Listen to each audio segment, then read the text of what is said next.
पालक हम उगा सकते हैं घर में, टमाटर आपने बताया, धनिया, पुदीना और क्या क्या चीजें जो हम घर में कर सकते हैं। देखिए हम बात कर रहे थे मनी प्लांट की कुछ देर पहले ना, आपने फरमाया कि मनी प्लांट किचन के हवाले से किचन गार्डनिंग के हवाले से हम बात करते हैं कि घरेलू पैमाने पे आप जितनी सब्जियात है आप सब उगा सकते हैं। कोई सब्जी ऐसी नहीं है सिवाय चंद एक के जो कि बहुत आप कह लेंगे डिफिकल्ट है। चुकंदर मुश्किल होगी उगाना। चुकंदर भी घरेलू पैमाने पे बहुत आसानी से उगाया जा सकता है। हाँ सब उग जाता है। चुकंदर है, गाजर है और आपके पास जितने आपके लीमू बहुत महंगे हो जाते हैं बकरा ईद पर। आप बताएं लीमू होगा? सुने मैंने लीमू उगाए थे, मैं तो जल गए। यहाँ तो समंदर के किनारे तो लीमू बचते ही नहीं है वो, लेकिन उसमें थे। पहले हम उसको प्लांट में लाए थे अपने गाँव से, फिर हमने उसको जब लगाया क्यारी में तो वो बेचारे पता नहीं, मुझे लगता है उसने पानी शायद ज्यादा दे दिया। आपने हमारी टीम को बताया था कि लीमू नहीं उग सकते, मुश्किल होता है। जो है बीज से नहीं उगते हैं।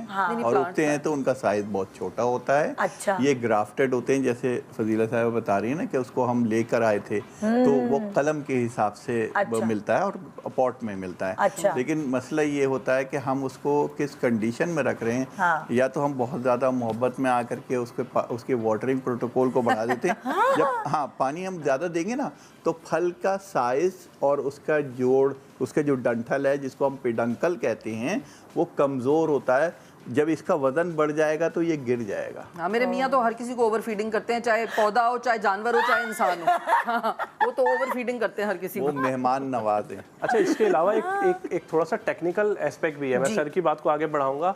जितने भी सिट्रस प्लांट्स है ना, चाहे उसमें लीमू है, कीनू है, मौसमी है, इस तरह के जितने भी प्लांट्स हैं इनकी एनुअल प्रूनिंग होती है, जिसको हम कहते हैं ट्रिमिंग। इनकी शाखें काटी जाती हैं। अच्छा, अब होता क्या है कि एक आम इंडिविजुअल जब लीमू का पौधा घर लाए और वो लीमू दे रहा है तो वो कहते हैं कि इसको बिल्कुल हाथ नहीं लगाओ, कहीं इसको हम काटेंगे तो ये पौधा नाराज हो जाएगा। ऊपर से इसकी टिप्स को काटना होता है। एक फ्रूटिंग साइकिल जब कंप्लीट होता है तो जितने सिट्रस हैं इनकी प्रॉपर प्रूनिंग की जाती है, मतलब ट्रिमिंग जैसे हमारे बालों की होती है वैसे ही। और आप हैरान होंगे कि जितनी ज्यादा आप ट्रिमिंग करेंगे उतनी ज्यादा उस पे जो शाखें, उसकी जिन ब्रांचेस पे फ्रूट बियरिंग होती है वो शाखें उतनी ज्यादा बढ़ती जाएंगी। अब तो दुनिया बहुत काम कर रही है इन चीजों पे। पहले जैसे आपने बताया आपके आम के बागात हैं, तो पहले जो आम के बाग में दरख्त 25 फीट और 50 फीट पे लगते थे, अब आजकल दुनिया 7-7, 8-8 फीट पे लगा रही है।